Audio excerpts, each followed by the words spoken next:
Christina Barr, and you're watching Black Tea News.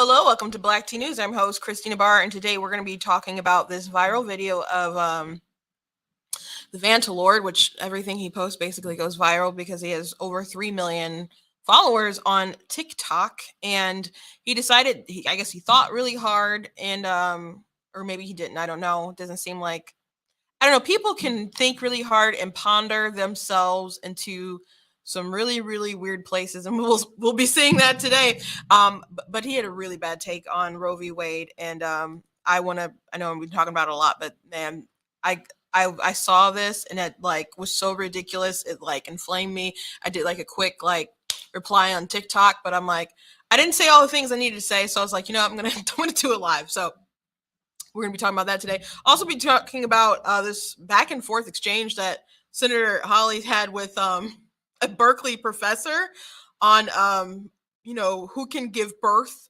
And that seems like a really obvious answer. And apparently not to some people. And it's funny because like normal people would watch the clip and be like, man, there's some really weird professors and people out there who believe some really fringe things. Unfortunately, I saw the recount, which I guess is a really big leftist account or whatever, but they had shared a clip of that, and there were so many comments like, yes, queen, yes, slay, you tell him, yeah. And I'm like, oh gosh. And so that's what bothers me when people talk about like the number of people voting not believing. That's now obviously, I don't think I mentioned this on the show that Wisconsin Supreme Court ruled that the stuff with the drop boxes and stuff, that stuff was illegal. Stuff that they did. I know it's a little late, but people did shady stuff in order to make sure that they won the election, right? So just wanted to point that out there. But as far as like the raw number though of people going and voting who wouldn't normally vote, you can't believe, like in all seriousness, that there aren't a lot of people who are just really, really poor thinkers who are voting, who could be easily swayed by some really dumb stuff. Just by some of these comments people make. Have you ever seen those like street videos where they ask people simple questions? And my sister told me she saw one video and they asked this person like, who was the president before Ronald Reagan? And they said it rhymes with barter. And someone was like, Hitler? I'm not kidding. I'm not kidding. So bleak futures for us all. It's I think it's funny, and I find it humbling when people are like, oh, I like what you do and you give me hope for the next generation and the young people. And I'm like, I'm not as young as you think. I'm in my 30s. And then they're like, oh, because people think I'm in my 20s or whatever.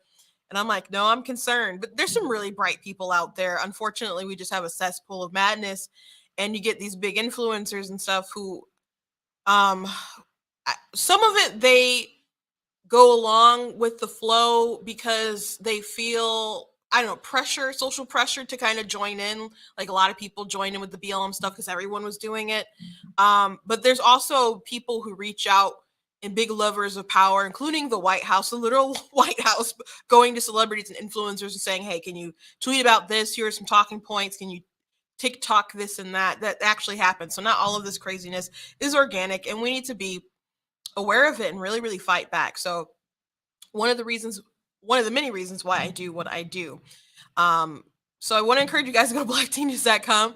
Make sure that you guys are signing up for email, that you guys are checking out different articles that I've written, that you guys are sharing, that you're subscribing across all the different platforms on Facebook, on YouTube, on Instagram, on Twitch, all these places. All my handles are at Black Tea News.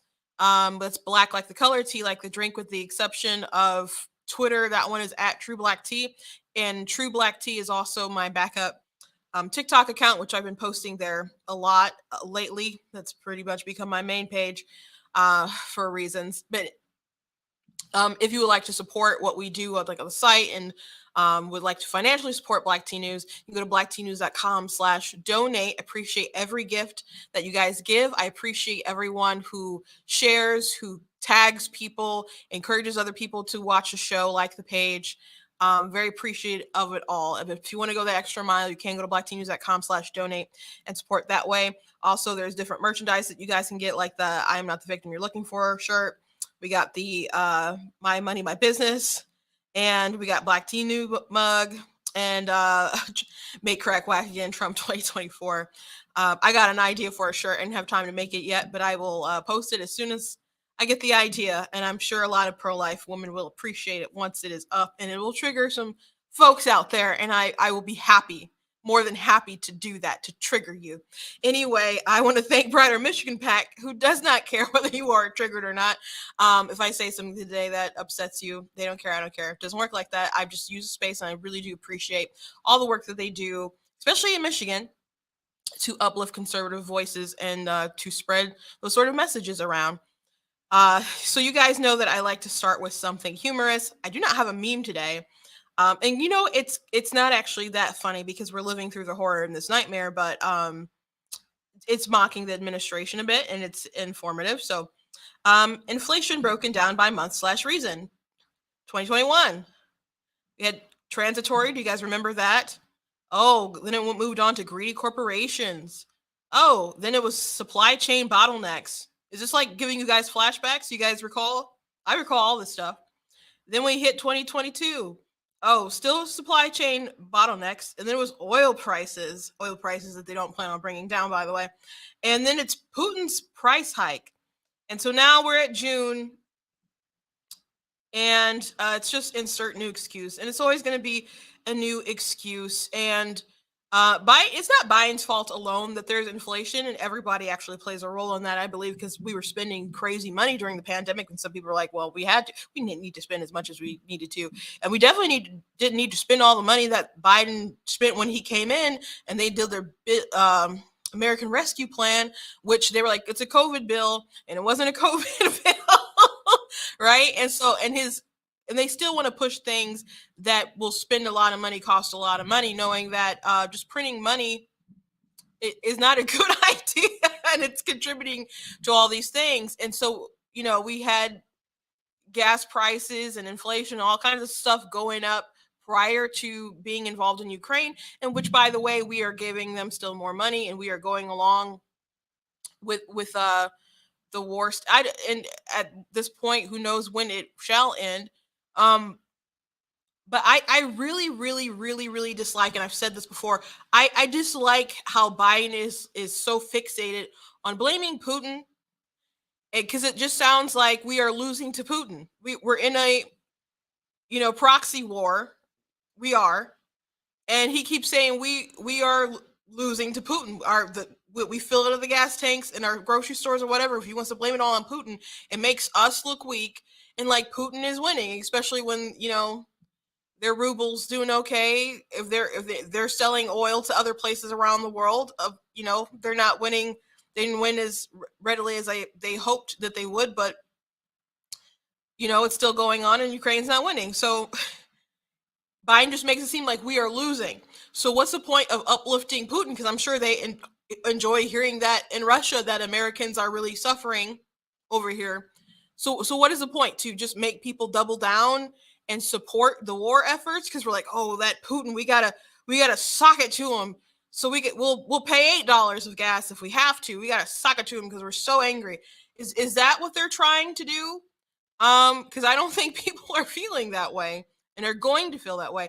Is it to inspire people to get angrier so we can just fully engage in a war? I don't know if that's what they want either. I don't know if they have a plan other than deflect. And who is it? Because he wouldn't do something like just wear a mask in front of everybody, which he got tested all the time. And if he was testing negative, then what did it matter? Because it doesn't stop you from catching it. And the logic of the mask just didn't make sense. And we know they didn't really work. But Trump didn't want to project that sort of image of America's chief top guy being sick or being afraid, just always trying to project strength. When that church caught on fire across the street, which they did not tear gas people for a photo op, which that was something that debunked, I think, after he was out of, after the election, of course.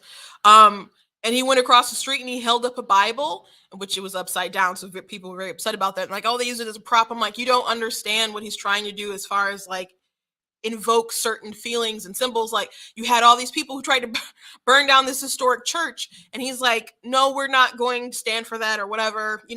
We're trying. He was trying to project an image of strength. Now, maybe you didn't feel that or whatever, but what does Biden do with his mask and slowly slumping along and then taking it off, coughing in his hand, putting it back on? Like, several times. It's not something he's only done once. Like, that's the sort of image that we have. I saw somebody after Biden fell off his bike who's like, I don't care who you are, what side of the aisle you're on.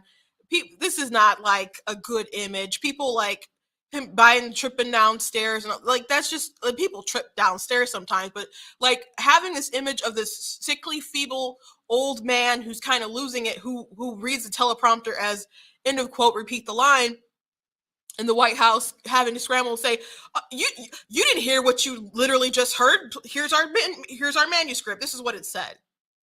Like, they changed their manuscript and had it worded differently than what he actually said on camera. It's too late. We have the clips. We've all laughed about it. That image that they're putting out in the world isn't one of a great, strong leader. And everyone is aware of it, and everyone can feel it, and people are not optimistic about America's future. As a matter of fact, I saw a poll, like, people are less optimistic now than they were like in the pandemic. So who you vote for matters. Who you vote for matters, and who leads matters. I said this the other day. I was talking to someone, and they mentioned that they didn't like Biden, and they did mention Biden's age, and I trying to be kind of neutral and stuff. I'm like, well, Trump is, up there too. And they're like, Biden's not like Trump, or Trump's not like Biden. Trump, like, I didn't like everything that they said. I don't like everything that Trump did, and I had issues with him, but the man at least had a direction, had a vision. Like, Biden, they said he goes on and on and on in a roundabout way, trying to avoid telling the truth. That's what they said. They were really upset about the state of the world. And Biden, a lot of people are. As a matter of fact, there's a Rasmussen poll, and it had him underwater with black voters. Now, I'm not saying black voters are going to rush off and vote for whoever is red. If it's, the second 80% is not going to break for the Democrat Party or something like that again. I'm not saying that, but I'm saying right now, Biden is underwater for the first time with black voters. And they're already losing Hispanics. It's not going well for him. And you saw some headlines kind of start to change. I think last week you had people like, oh, lay off of Biden. You guys are too hard. And by the end of the week, they're like, like, maybe we need to consider someone else.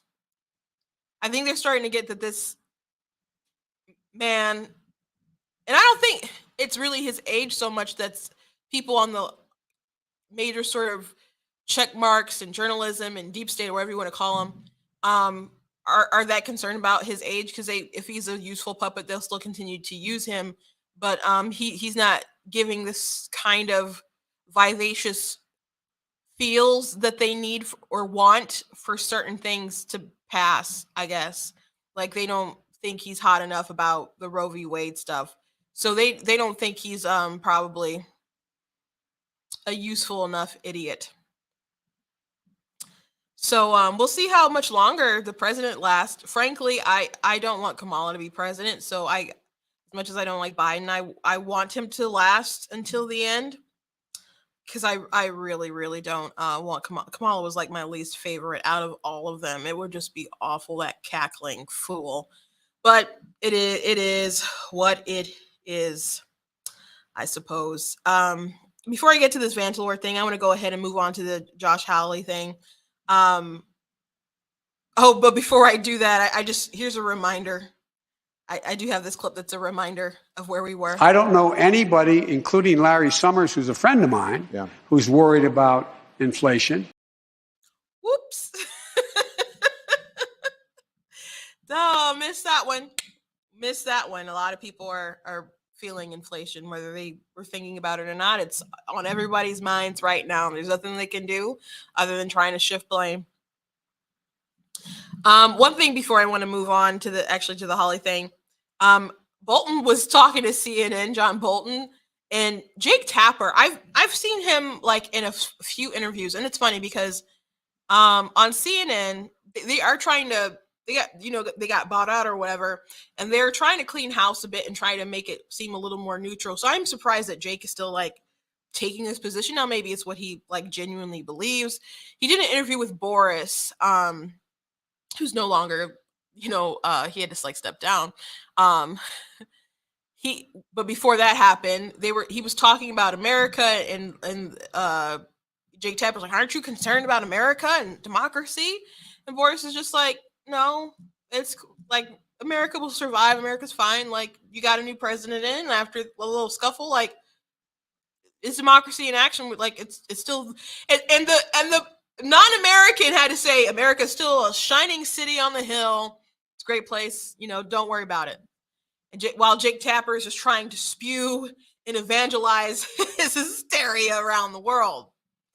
So here's this interview with Bolton that's pretty interesting, or a piece of it. Not an attack on our democracy. It's Donald Trump looking out for Donald Trump. It's a once in a lifetime occurrence. I don't know that I agree with you. To be fair, with all due respect, one doesn't have to be brilliant to attempt a coup. I disagree with that. As somebody who has helped plan coup d'etat, not here, but other places, it takes a lot of work, and that's not what he did. It was just stumbling around from one idea to another.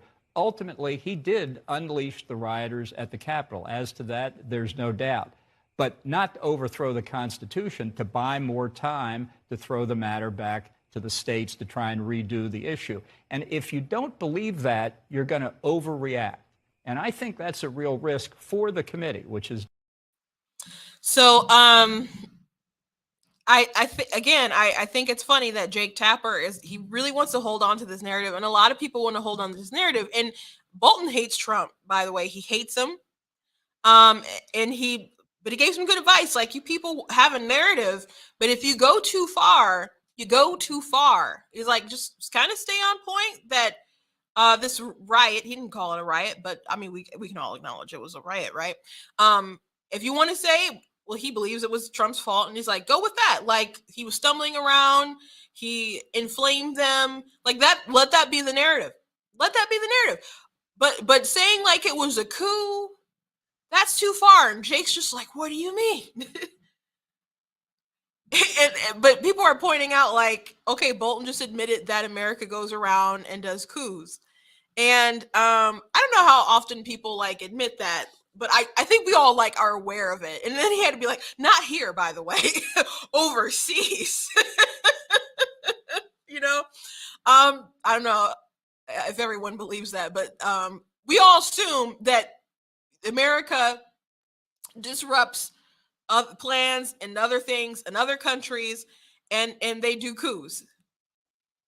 We assume that. They make plenty of TV shows and plots and stuff where that happens. There was a show on FX called Tyrants that was pretty good that, US, for example, got involved with that stuff.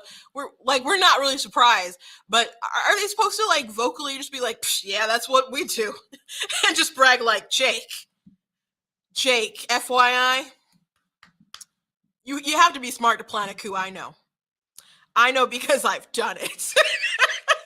It's just funny to me. It's funny to me. And so, by the way, I've been saying, like, obviously this wasn't an overthrow of the government. You wouldn't plan an overthrow of the government like that. You wouldn't.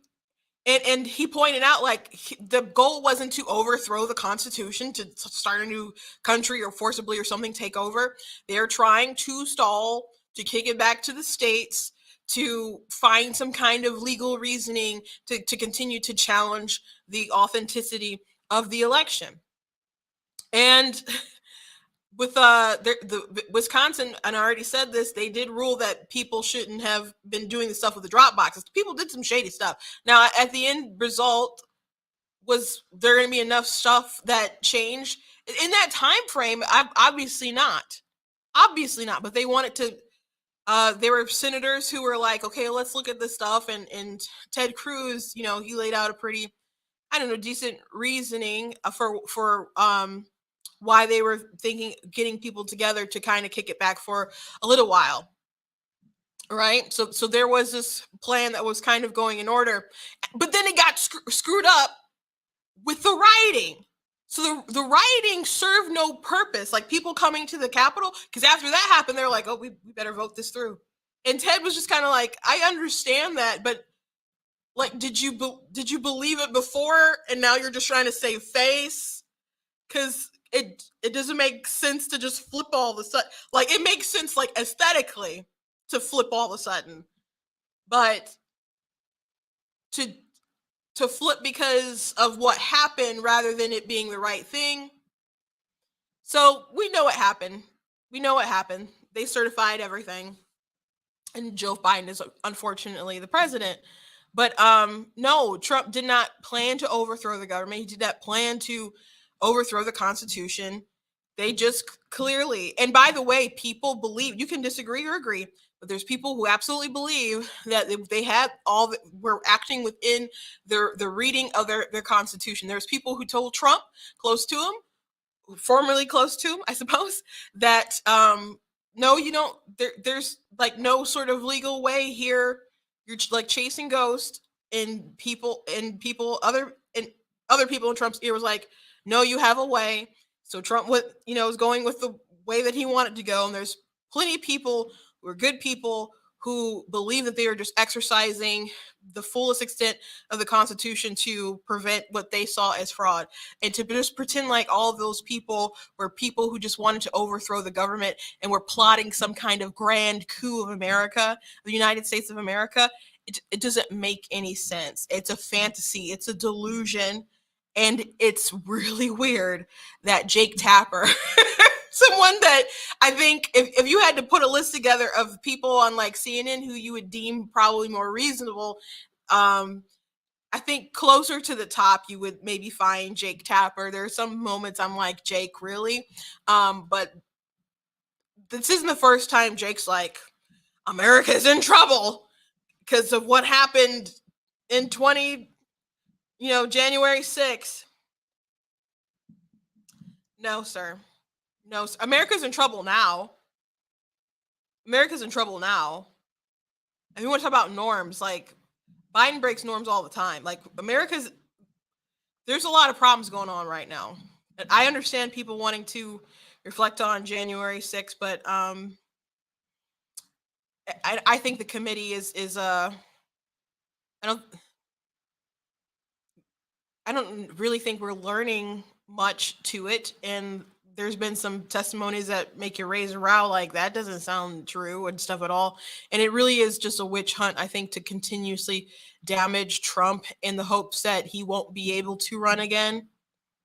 I don't really think it's so much about any sort of justice. And I don't think they're interested in justice for a lot of those people who were there that day, like Ryan Kelly, who's running for governor. The way that they waited all that time to finally raid his house in front of his like children, and and like from my understanding, tearing up the place and stuff. It's not like they didn't know where he was. And then there was a poll came out that he was, pretty high up in the polls compared to the competition, and all of a sudden here comes like the FBI. The timing seems suspicious to me for some misdemeanors, but whatever. Okay, I'm going to move on to the Josh Hawley thing. The gender ideology is just really, really extreme with folks, and it's amazing that, to me, people really give the plot away that sex and gender are meaningfully intertwined, especially when they insist to also include categories that are 100% biological, like periods and giving birth to a baby, into the whole trans debate in language and culture. So the need to force it as if you have to say people with uteruses and birthing people as opposed to just saying women, or you know, that's pretty bizarre. It's pretty bizarre because even if you say it's a trans man, that trans man is still a woman.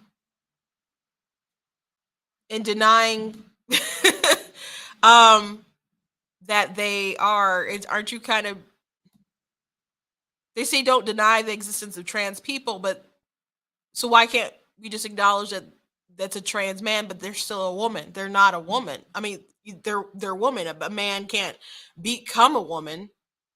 They're gonna be a trans woman, which I don't understand what trans is. But I also don't love the term because you can't. The implication is you're transitioning into something, and you're not a butterfly, a caterpillar, having some kind of metamorphosis. You're always going to be who you were born as. You can chop off your boobs and chop off your junk. You can take hormones. You can change your hair. You can do your makeup. You can change your clothes. But nothing is going to change that. There is nothing to transition to. You're just trying to trick your brain, which I understand and I sympathize or empathize with.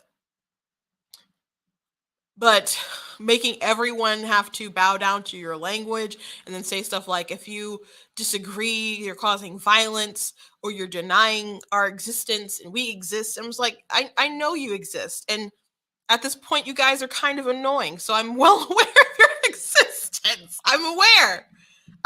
Let's just jump in and start watching this clip.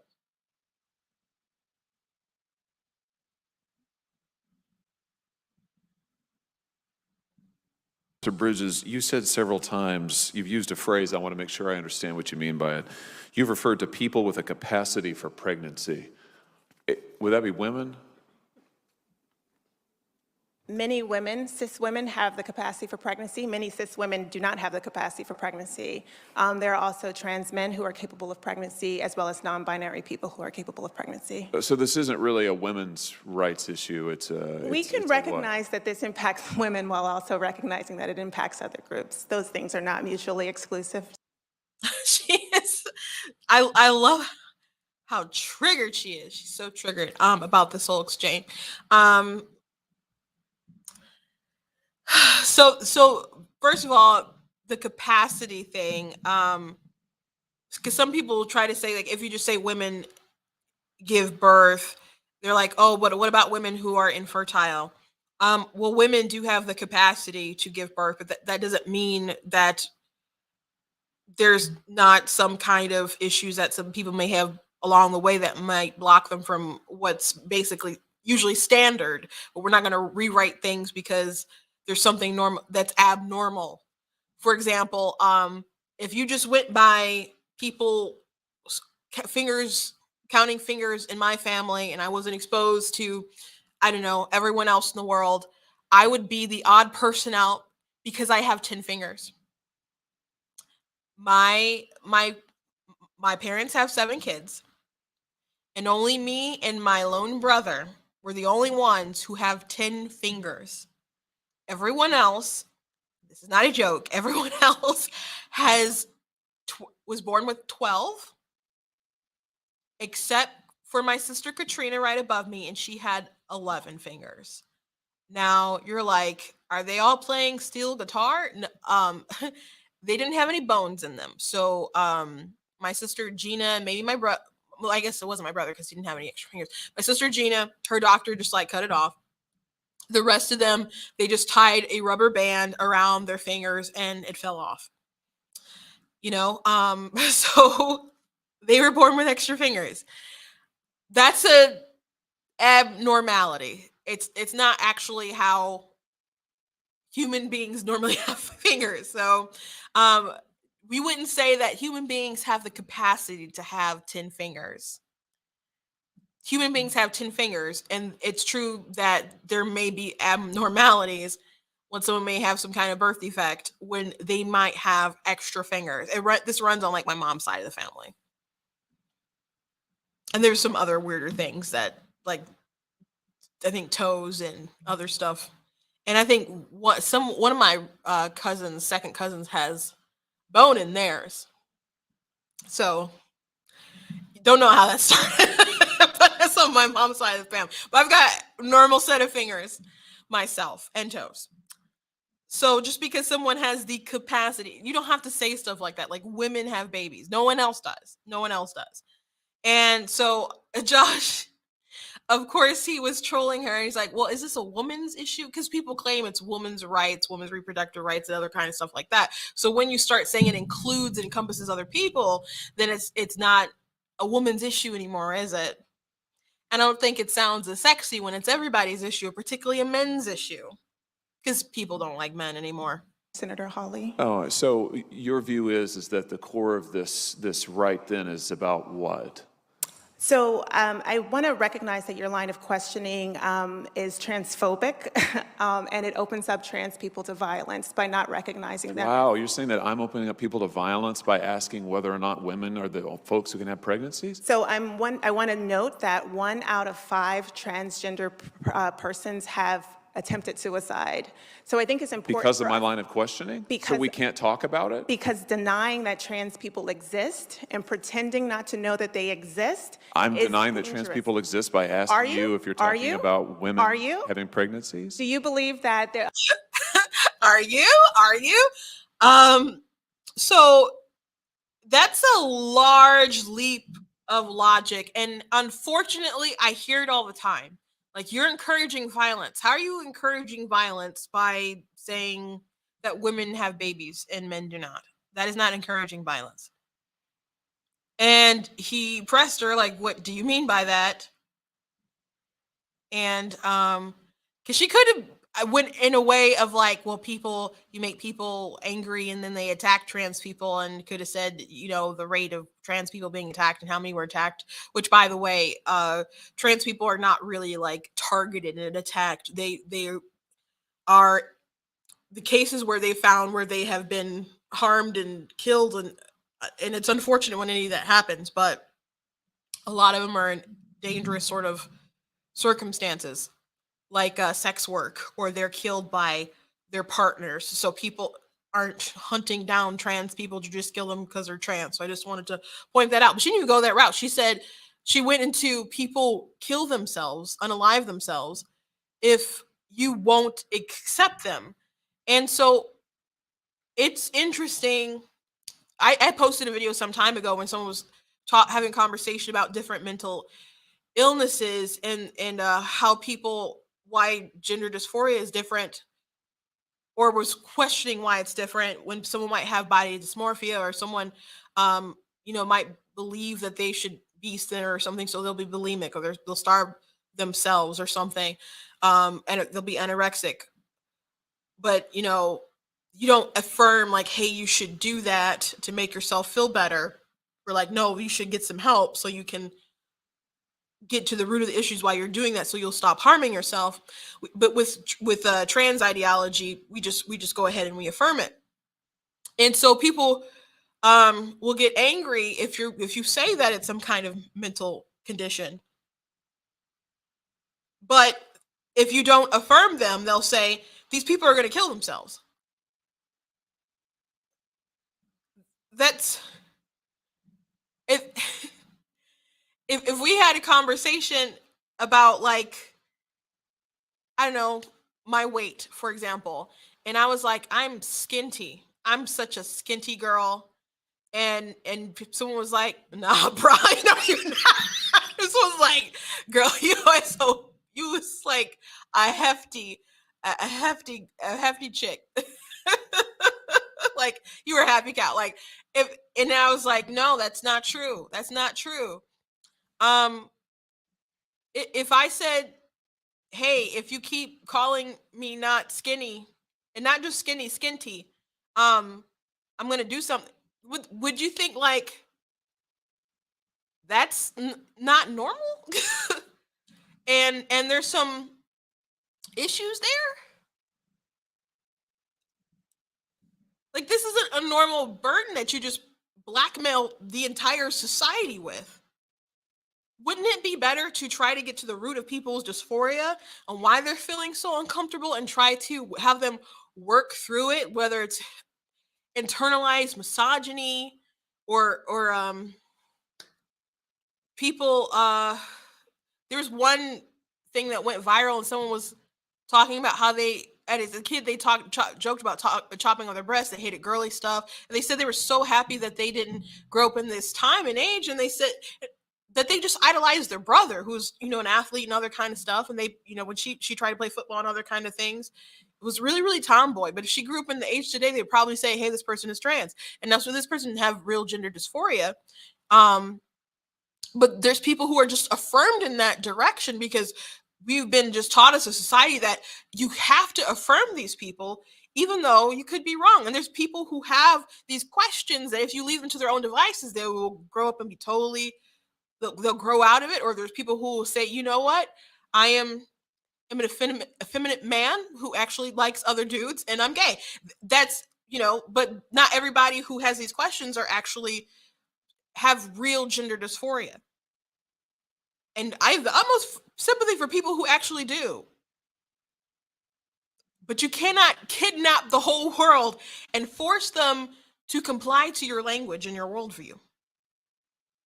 So that's insane. That's insane.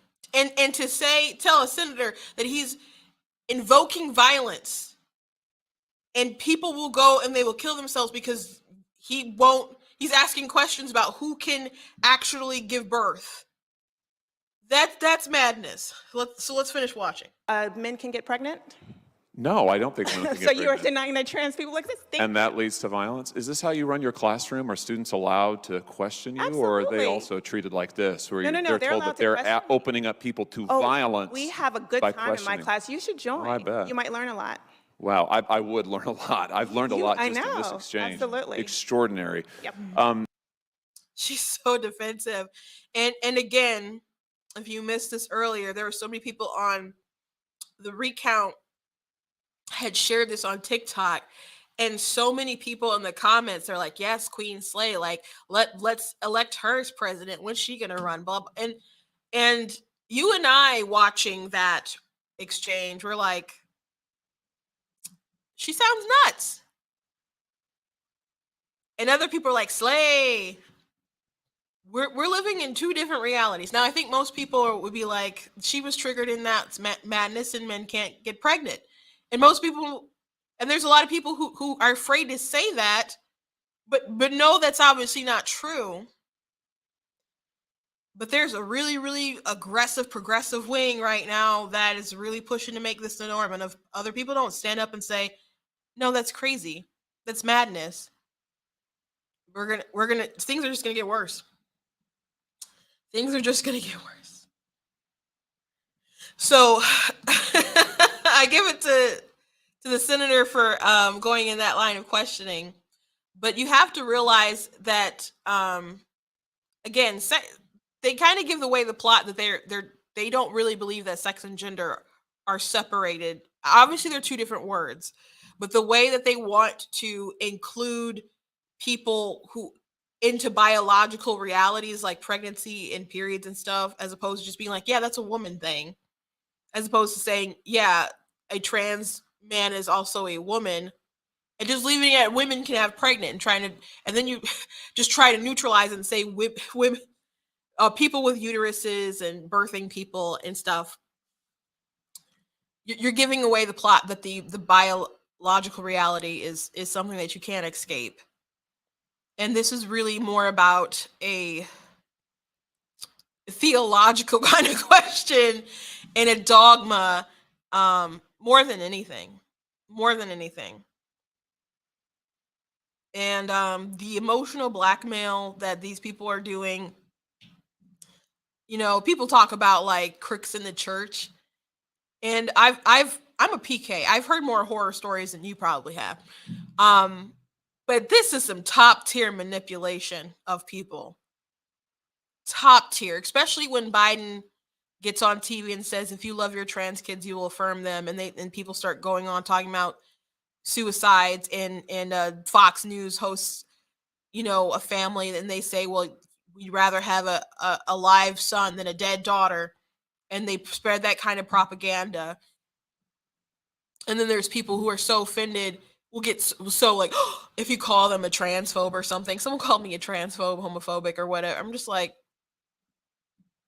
are you like, do you think I care what you think? You think I care what you think like that? Like, no. Like, it literally, it's like, see a song, I'm bulletproof, nothing to lose, fire away, fire away. Like, ricochet. Like, who cares? Who cares? People have used those words so much. Why do you think I know it matters to some people, doesn't matter to me. Doesn't matter to me if you're triggered. And I understand you're trying to get a reaction out of me. But my opinion is, you act a fool on my page, I'm going to highlight you so we all laugh at you. You are content at that point. Once you go that route, you can address the argument. If you want to engage in this conversation, in the validity of whether men can get pregnant or not, let's have that conversation. You just saying you're a transphobe.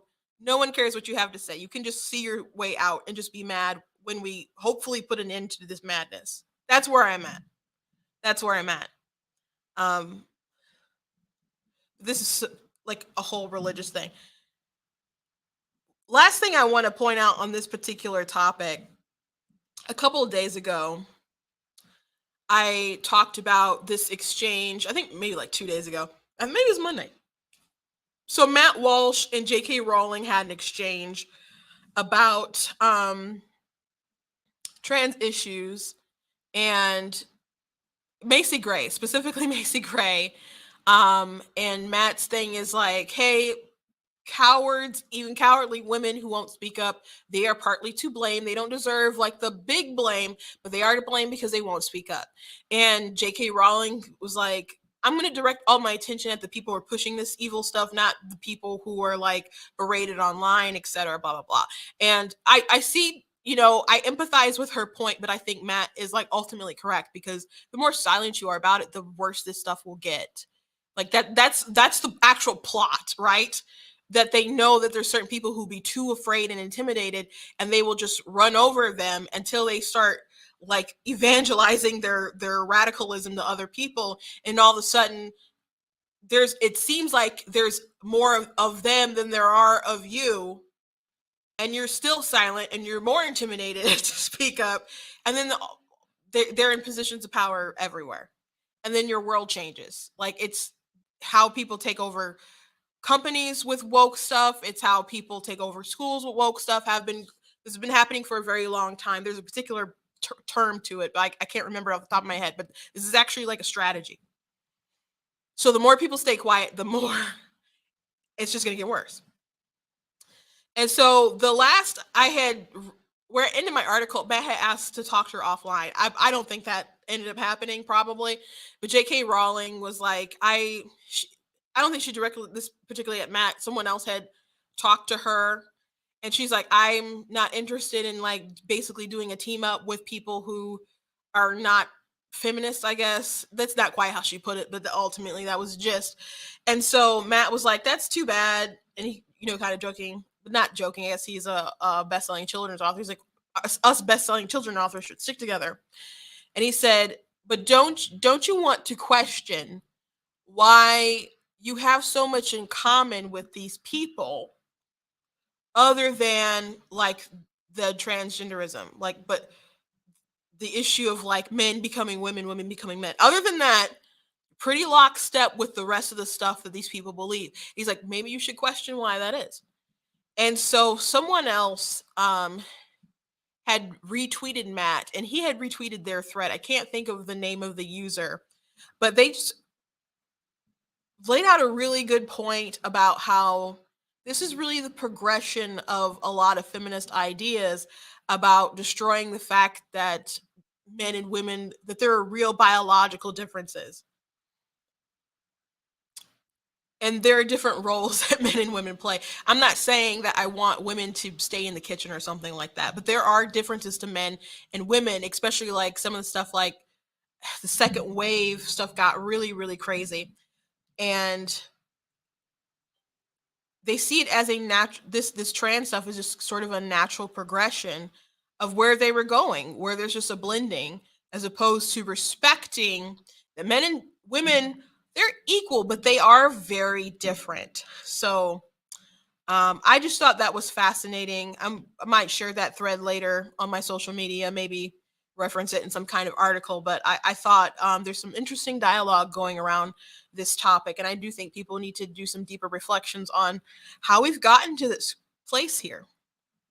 I'm glad people like J.K. Rowling are speaking up, and she's will speak up for, especially for other people who can't speak up. I appreciate that. But again, I agree with Matt that everyone is required to speak up about these issues. Okay, let's get to the Vantalord debunk. Let's get to the Vantalord. Oh, before I start playing it though, I just want to know, because you might be like, who is the Vantalord? The Vantalord is a TikTok personality who has over 3 million followers on TikTok. The Vantalord, there's like at first there'd be like people who would say like some kind of TikTok and he'd reply, and then he'd be like ironing something, and you know what he was ironing at first, and he'd be like, he'd address what they'd say, and if it was something good, he'd be like, he's invited to the cookout. He can come, or she can come. And so it became like evolved into this whole big lore. A couple months ago, he was in a war with other people, and people all over TikTok started taking sides. And it spilled out into the real world, and people were addressing it on TV. So it became a really big thing. So this is not a small account. There's people with 1 million followers that I'm not aware of, and I don't know until someone else, a mutual friend, will retweet them or do some kind of stitch, and they have a dumb take. So then I want to reply to them, and then I look, I'm like, oh my gosh, this moron has 1 million followers. This is someone who I follow, because I enjoy their content, and so many people feel the need to weigh in into Roe v. Wade. Now, a good friend of mine, Savvy, she has 1 million followers, and she's been on my show a few times. She did a video that was great, and she said, hey, you need to protect your platform. And just because you may feel pressured to talk about Roe v. Wade, you don't have to if you don't want to. Protect your brand if you don't want to talk about this issue. Not everyone is informed. I'm not saying people can't have an opinion if they're not informed. But I think people should get informed if they're going to actively like engage with this. There's so many people having conversations about the overturning of Roe v. Wade that have no idea what it was, what it did, what was going to be the result after it was overturned, nor have they read the opinion. And it's really annoying. And I can tell. It's really annoying. But everyone can have an opinion. It's a free country. But I do think you should be informed. But people should not just feel so emotional because everyone else is emotional to get up and to vomit some really dumb stuff that's not logical, that doesn't make sense. And then they have half their followers who are like, yay, or not even half, maybe like a third happy and a third upset and a third that's just like, I just wanted to laugh. That's why I'm here. Like we need places where we can just come and just enjoy content. That's why people were very upset that sports got so political. And people are upset that movies have gotten so woke. Not that there hasn't always been like messages and themes, within different entertainment, but people don't want to be preached to with like woke ideology stuff all the time. Right? So sometimes when you have like an account and it's just a joke account or whatever, you just want to laugh, right? So I was disappointed to see this particular content from the Vantalord, because it really, really comes from a place of ignorance, and at least how it comes off.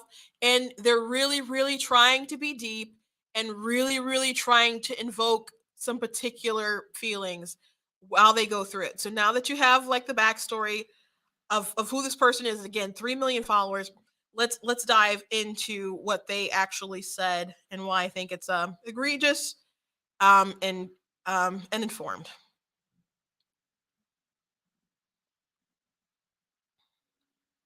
Okay, so I thought about this and I have an opinion now. If a man attempts to do anything under the sun to a woman's body and she does not give him consent and he does it anyway, what is that called?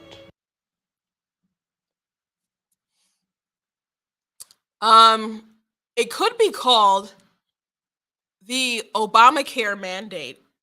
That's what it could be called. It's like, I know what he's trying to make you aware of what that is. When a man does something against a woman's will, he's trying to make you think about sexual assault, particularly rape. Okay, I'm pretty sure he's not going to say the word, and TikTok's very sensitive about that word, so I'm not surprised he didn't use it. But that's the sort of emotion that seems pretty obvious that he's trying to invoke. But in all seriousness, bodily autonomy is not an absolute thing. You cannot use your bodily autonomy to just go infringe upon someone else, right? If I wanted to go on in live view, I can't just be like bodily autonomy and take you out. And there's stuff that we unfortunately have to do all the time that we're not fond of, like pay taxes. But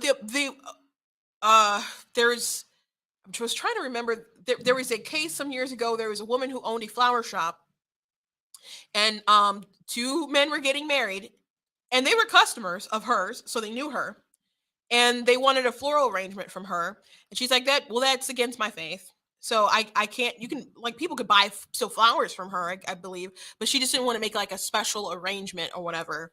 And so she claimed that they understood or whatever. I don't know if he went home to boyfriend and they had a talk and like, no, we got to sue this tramp. And anyway, they decided to sue this woman.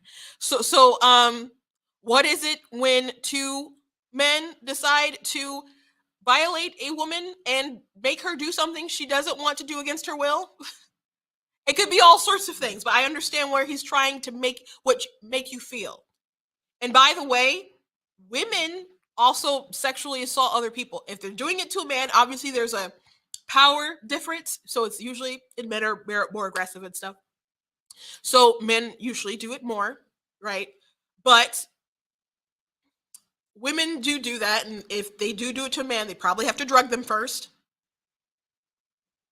And women do assault other women. So he's trying to make you feel like this decision of saying that you cannot have an abortion is likened to sexual assault. Those are the feelings here that he's trying to make you relate to it. But just keep in mind that that you're saying a violation against someone's body without their will, without their consent, is likened to some kind of sexual assault. Just keep in mind that women can do that too. All right, let's go on. If a small handful of men make a decision regarding millions of women's bodies and they say no, and then they make the decision anyways, what is that called? So again, going a little like deeper and more specific. So obviously, we know what he's trying to say, but again, it's not only men who do this. So what would you call it when a woman does that to her child and she violates their rights and their body? You wouldn't liken that to the example that you're trying to use? Why not? Why not? And by the way, this entire video that he has, never going to give any kind of moral consideration to the unborn. And I hate when people have conversations about abortion and they don't even acknowledge the life that it's taken. If you really genuinely feel like abortion is a necessary evil, if you feel like it's a necessary evil, it should not be option A. It should not be option B. It should not be option C. It should be all the way at the end, at the very end.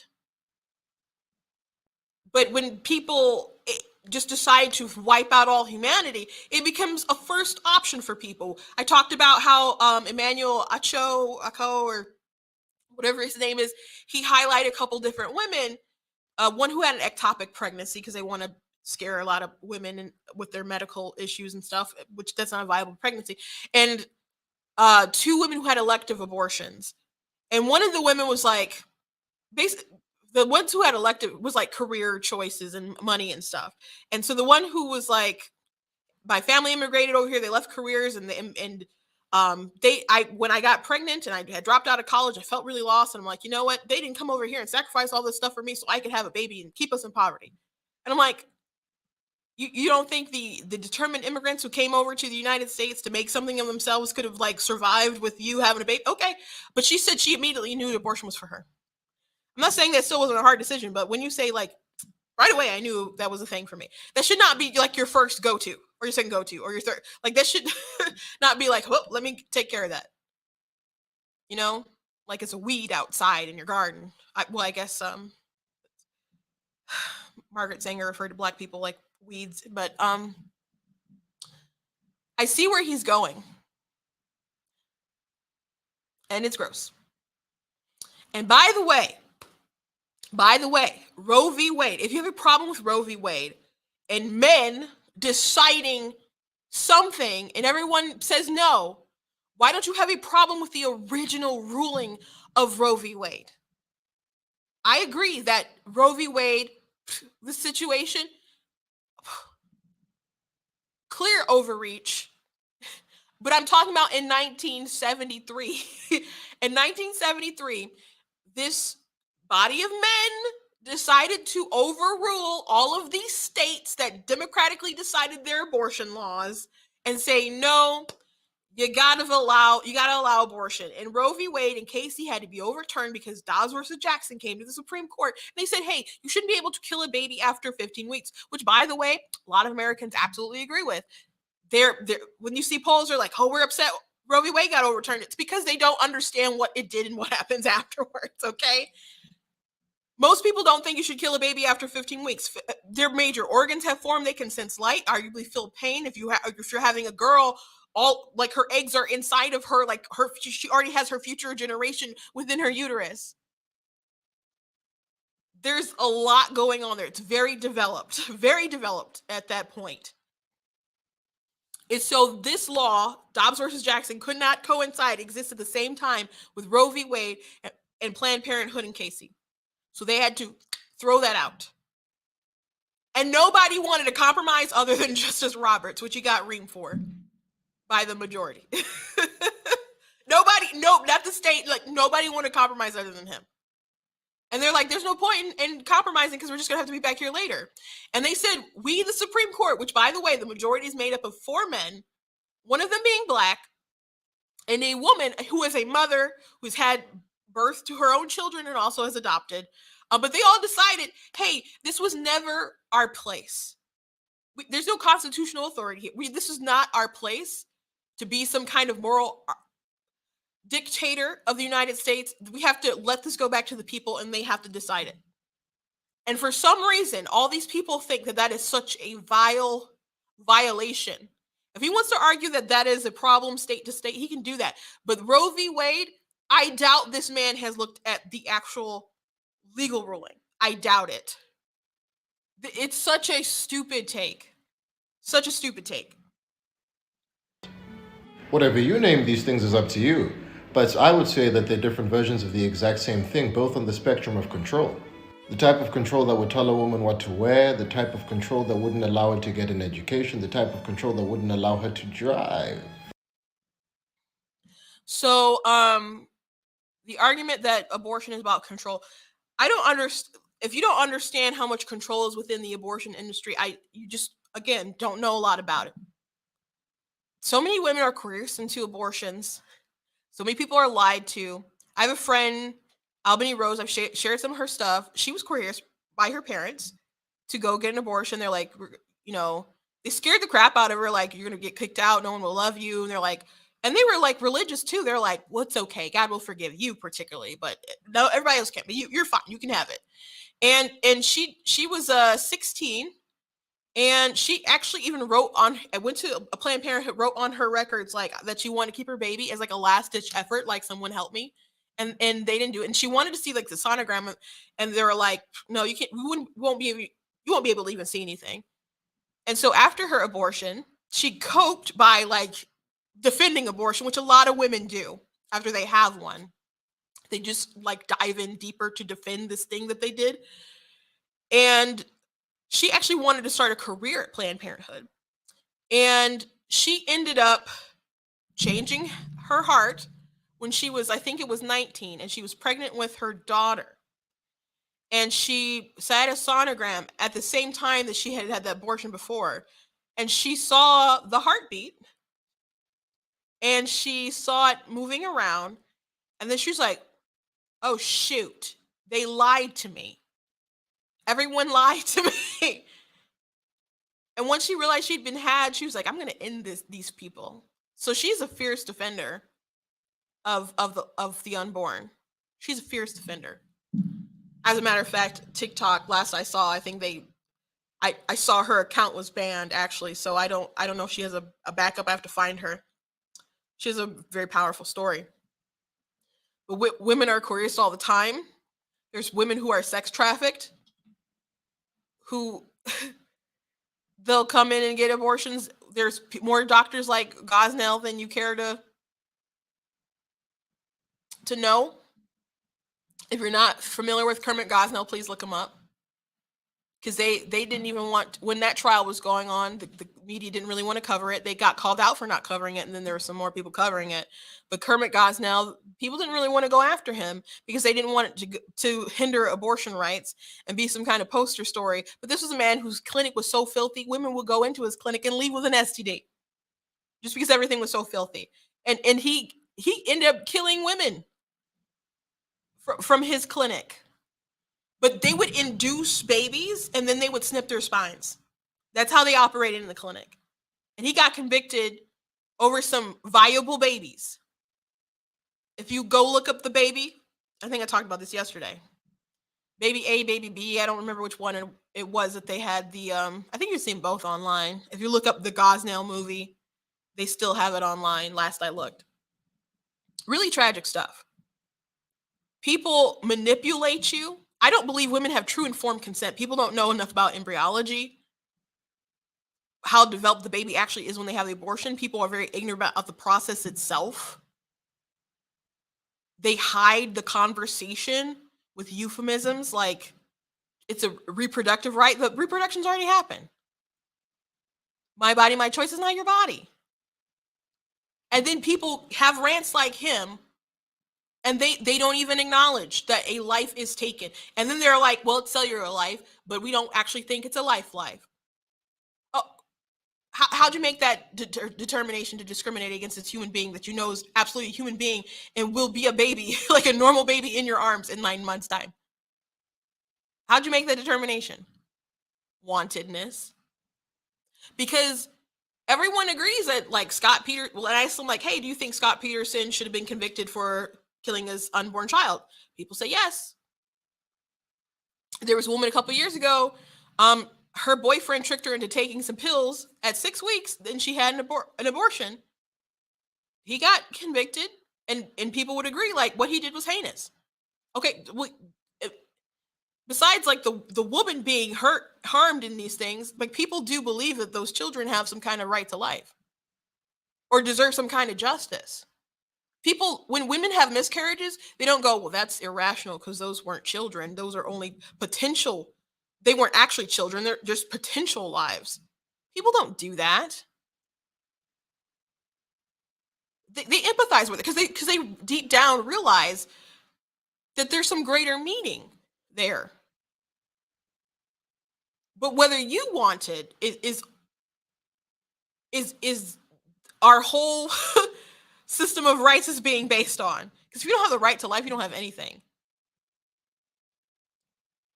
And if your right to life is dependent on whether just someone wants you, we don't have inalienable rights. So his whole worldview on control, it's amazing that they don't think that this practice that's so rooted in population control and eugenics, by the way, isn't about control.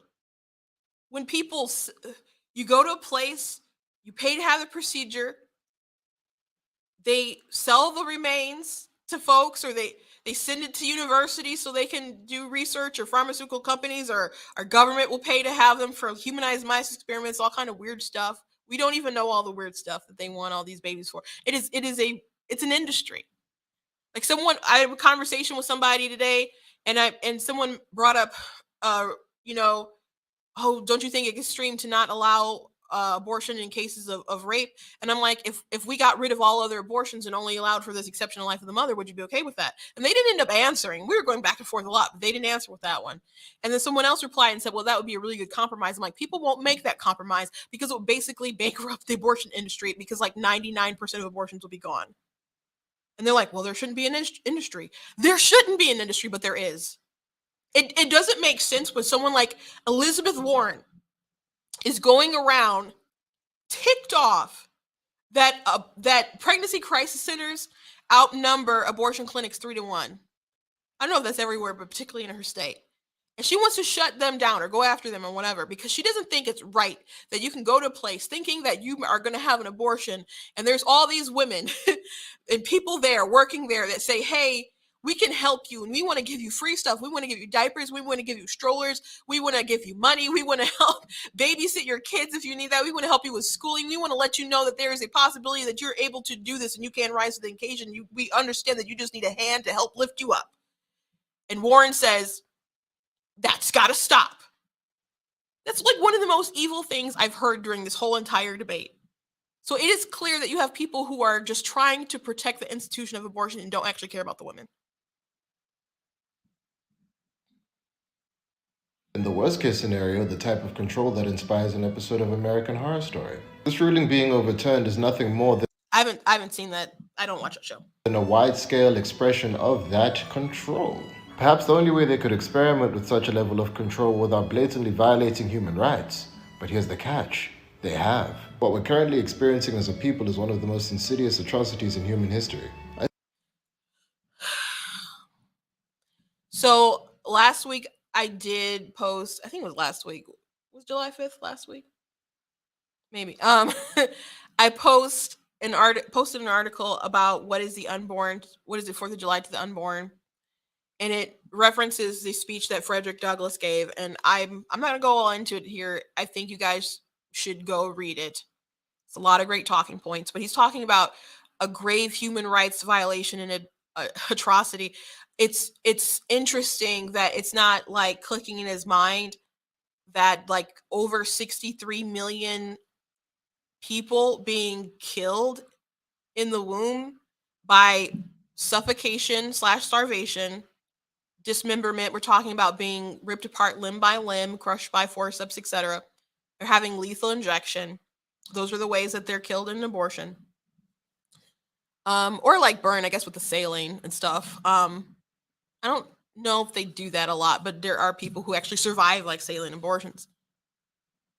It's amazing that he doesn't think that that's some kind of moral human rights violation, some kind of big monstrosity. And people don't like when you compare abortion to slavery. In my opinion, I think it's worse. I'm not going to go, that's like going to be another huge sort of video, so I'm not going to go off into all that. But I recommend that you check out that article, at least to know that it's on par. On par. And that might seem impossible to you because you live in 2022.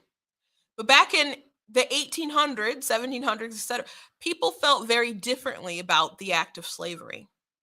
People felt very differently about that. As a matter of fact, when Frederick Douglass had that speech, what is 4th of July to a slave, to compare, like he brutally described like what it was like to be a slave, to like wake these people up. And there are people in the North who were just kind of oblivious to it too. That's why the book Uncle Tom's Cabin, which people take that book and that character to make a slur as Uncle Tom. This book saved people's lives, changed like the war, changed hearts and minds. That's a real like power of pop culture. So people read about it and they became more sympathetic to the plight of the slave. And then P.T. Barnum, for example, started putting on like plays in his like theaters, and people got to see it acted out, and they were like, this is a terrible thing. This is a terrible thing. but people had a lot of apathy where they just didn't care about the issue. So it took a while for people to change, to even feel that it was worth fighting for and ending. It took a lot of change. But when Frederick Douglass gave that speech so passionately, he made comparisons so they could understand to the tyranny of the British. Now, I would think that Frederick Douglass thought his plight was probably a little more serious. Like, especially being someone who suffered slavery. But he broke it down on a level for them that they could understand. He's like, in hindsight, of course, the British were wrong. Everybody knows that now. They didn't know it back then. Or some people didn't know it back then. And if you betrayed the British and you were going to be like one of them Yankees and stuff, then you were a traitor. It put you in a very compromising situation. A lot of people didn't want to be there. But they were absolutely wrong. We know that in hindsight. But there were people who were brave enough to put everything on the line to do the right thing. So he was making a call for people to stand up and do the right thing there. And we need people to stand up and do the right thing here too. I understand there's people out there who don't see how wrong this is. And people will talk them out of how wrong this is. They will give themselves excuses to discriminate against their sons and daughters, just like people talk themselves into discriminating against my ancestors. I don't understand why people can't see the correlation. It seems pretty obvious to me. When you dehumanize someone so you can deny their rights, when you see them as just your property. Because it's not that people don't see value in the unborn. We already talked about that. It's wantedness, right?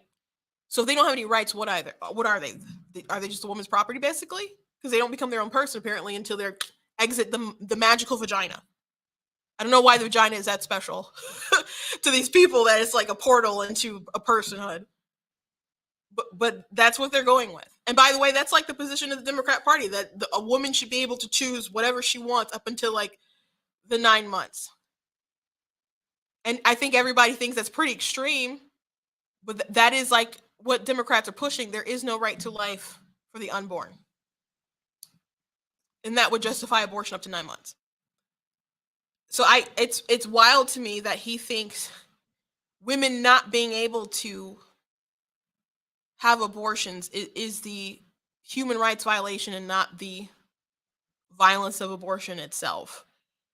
And that women are coerced, they are indoctrinated, they are lied to, they are infantilized, they are frightened to feel that they need it so badly. And I don't understand. It's not like you don't have options prior to pregnancy. And it's not like you don't have options afterwards that don't involve taking the life. But they make women feel so desperate and afraid. And people like Elizabeth Warren don't even want women to know that there are resources and help for them, and they don't have to choose death. I say insidious because generally when we use the word atrocity in a global context regarding human rights, someone has to die. However, in this case, they use the guise of preventing death to commit their crimes. But don't let that for 1 second distract you from the fact that this is a psychological genocide with catastrophic implications. For the men that do not think this is our problem, if we allow them to violate the human rights of one group, they will violate the human rights of all the groups. How? How can you say this and not understand that you're the baddie? That you're on the wrong side? And he's calling men here to do something. I'm going to try not to stop it again. And then we're screwed no matter what's between our legs. To fear the repercussions of taking a stance against these crimes is to threaten your ability to take your next step. And if that sounds dramatic, there was a time not too long ago where members of law enforcement were assaulting people for being outside of their homes, so... All that being said, every woman affected has my full support, and I expect every man listening to follow suit. Thank you. So, that's the end of it. I cannot. Pro-choice men are so sus to me. Just in general, I can't stand when men are so gung-ho about being pro-choice. Now he's like thought himself into that, but now he's rallying like, men, we need to do something. because there are men who are like, even Republican men I know who are just like, whatever, your business. He's like, but you ain't killing my kid. That's what a lot of dudes will feel like. And there's some people who are like, I don't want to take care of that thing. Like, go take care of it. Here's the cash. Um, I there's nothing more unattractive to me than a man who's not willing to stand up for his progeny. That is so the opposite of masculine. It's so opposite of masculine to not stand up as like the head of the household, the priest of the home, the protector. That is it's you're just simping so hard for what? For who? Margaret Sanger? Like, dude, I can't stand pro-choice men. It's such a instant turn off, instant like pet peeve. I men who won't stand up for their progeny. Like, dude, what are you even doing? You're unworthy of the stuff that's between your legs. In my opinion, that's very strong language, I guess, but it could have been stronger. That's how I feel. Very strongly. Very strongly. And people who claim that men shouldn't be part of this debate, I'm like almost insta block. Like, I find that so vile to think that men should not be pro-life. One, everybody, if there's an injustice, why wouldn't everyone stand up to the injustice, period, regardless of whether it affects them or not? We get involved in especially emotionally involved in stuff that doesn't affect us all the time. If your neighbor if you knew your neighbor was beating their kids, like, and I don't mean discipline, I mean like beating the crap out of them, would you not do something? Would you be like, I better mind my own business, that's not affecting me? Would you do that?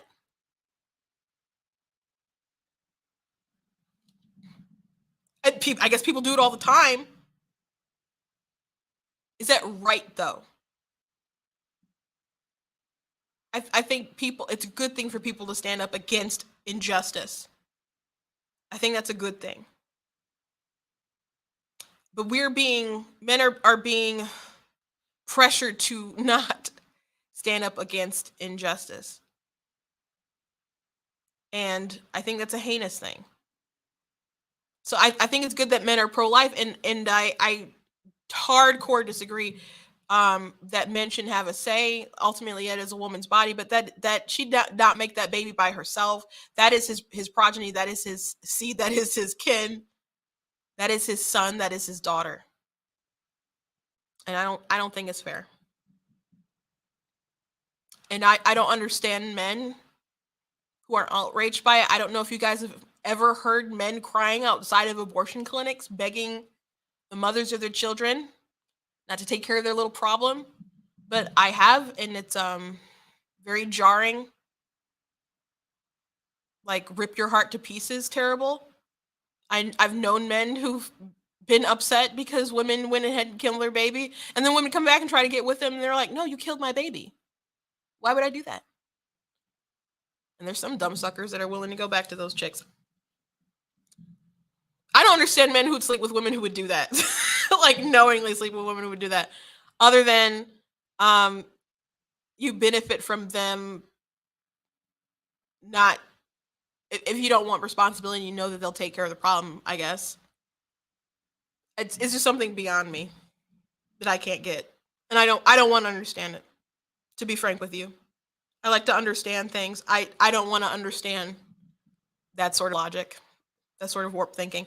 But the Vantalord, not once did he take a step back and think from the approach of why people who are pro-life, who are fighting for this, for the right to life, that these people who are being killed by the millions should have some kind of moral consideration. He gave none to them, to go into some kind of, like, I don't know, feminist rant about what women should wear, what, like, where she should work. And then turn around like, well, if they can come for them, they can come for us. Yeah. They have, and they will continue to do that, but they've tricked you into doing something heinous. Men, I mean, he's a black man. Eugenics. Margaret Sanger. Alan Guttmacher, eugenicists, want to limit the population of the poor, minorities, feeble-minded.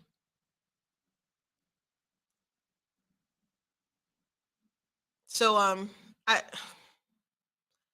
don't understand how you can not see the other sinister motives, but I got that off my chest, and I needed to. I did not mean to go that far over. I gotta get my Bible study sermon together. Thank you guys for joining me today. I hope you enjoyed the show. Please go to blacktnews.com. Check out different articles that I have on the website. Particularly, please check out the one, what is the 4th of July to the unborn. It's a really good article, and it has a lot of great points in it. And I think you guys should, it'll arm you with a lot of really good, like, pro-life talking points. So please check that out. Please make sure that you're following me across all my different social media networks. If you like what I do here at blacktnews.com, please make sure that you guys will consider leaving a donation on the website at blacktnews.com/donate, whether, you can give $10, $20, 30, 50 more. It's very much appreciated. If you can't do that, I still appreciate you guys tagging and following and commenting and liking. Really means a lot, and it does still help Black T News. Make sure that you're subscribing across Facebook, YouTube, Instagram, TikTok, Twitch, etc., wherever you guys are at. If you're watching on Facebook and YouTube, there should be links in the description of my different platforms. My handles at Black T News. That's Black like the color, tea like the drink. The only exceptions are Twitter, and that one is at True Black Tea. And you guys can also check out different merchandise to support, like the Roe and Casey aborted and Life Wins. So you guys can check out that kind of different stuff on the website. God bless you guys, and I will see you tomorrow.